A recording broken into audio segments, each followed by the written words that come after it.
If you're watching this, chances are you've used Windows 10 for years, and it has served you well. But like every version before it, Windows 10 has an expiration date. On October 14th, 2025, Windows 10 will officially reach its end of life, which means it will no longer receive updates, security patches, or support from Microsoft. If you're not sure what Windows 10 is, don't worry. Windows 10 is like the foundation of a house for your computer. It holds up everything your computer does, from its programs to its security features.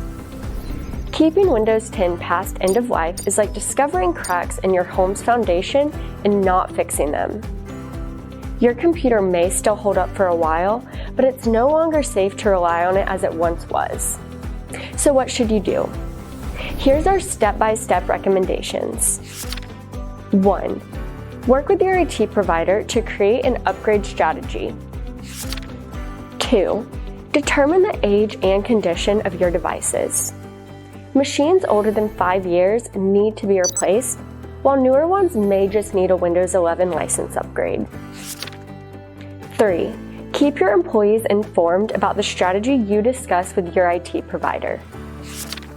4. Replace old workstations and upgrade licenses as needed based on your hardware audit. Don't let October 14th sneak up on you.